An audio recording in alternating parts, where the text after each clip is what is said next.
For OutdoorChannel.com and Downrange.tv, I'm Michael Bane, and hey, this is my new cowboy action shooting competition shotgun. It's a Stoeger Coach Gun Deluxe, and it's been rebuilt by Goat Neck Clem in Texas. Goat Neck Clem, what a great name. I think, in fact, you should name your firstborn child Goat Neck Clem. It's a little bit like, hey, a boy named Sue.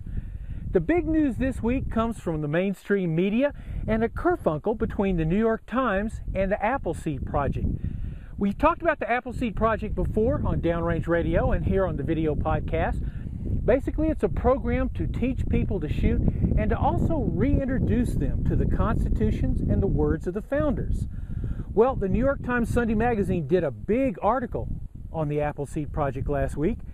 And it's actually fairly balanced for a mainstream media article, meaning that no shooters actually spontaneously combusted or their heads started spinning around, they started spewing green pea soup, like is usual in a mainstream media article. However, what the article wasn't about was the Appleseed Project.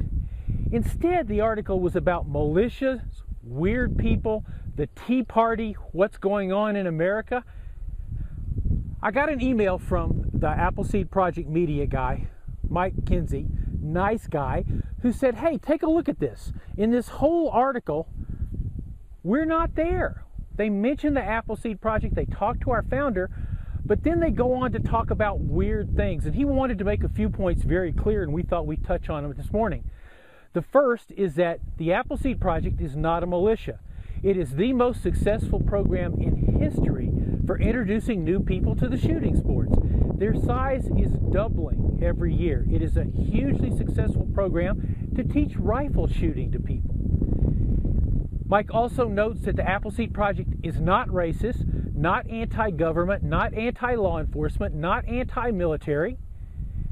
It does not have a secret plan, and it is not right-wing. In fact, people of all races, colors, and creeds have been turning out for these Appleseed programs, and you're going to probably see that on Shooting Gallery next season. For more on this controversy, go to also Downrange Radio, which you can hook up to at www.downrange.tv. We'll be talking about that a lot this morning. In other media news, American Idol contestant Christy Lee Cook now has her own reality hunting show on a competing network. Shame on you, Christy. She also notes that last month there was an offending black bear annoying her horses, trying to break into her horse farm, so she shot it. And I don't know about you, but I'm thinking that that might really add something to American Idol. You know, the ratings are really flagging on the show. Maybe what they need to do is add a shooting component to it, so you get a record contract and your very own hunting show. In other news, in our, hey, not in my backyard file, Glock wants to expand in Smyrna, Georgia, and the neighbors are fighting it. Now, Glock owns the property. The property is zoned light industrial, but the neighbors are going, well, if that gun company gets bigger, the gun company gets bigger. That's pretty odd, isn't it? Have you ever noticed that people move next to shooting ranges or move next to gun companies or move next to small airports and then go, wow, I don't want to live next to those. Here's a hint, move. In Georgia, we bet that Glock will get their way, and hey, more Glocks is definitely a good thing. A lot of really interesting things going on in gun world this week. The F&H SCAR 17S, now that's the 7.62 version of the civilian semi-auto SCAR rifle, is finally going in limited numbers to dealers. With an MSRP of around $3,000, $3,200, $3,300, somewhere in that range, hasn't been formally set yet. You can tell it's probably not going to fly off the shelf, and the earliest guns will be going for more than MSRP, to be sure. I've shot the 7.62 version of the SCAR. In my opinion, it is the easiest shooting 7.62 I have ever had in my hands. It's a great rifle. It's going to cost you a little, but if you've got a need, it's perfect. Among other things, Smith & Wesson is now shipping their Bodyguard series, which is a small 380 semi-auto, of course a polymer frame gun, and also a polymer frame revolver in 38 special.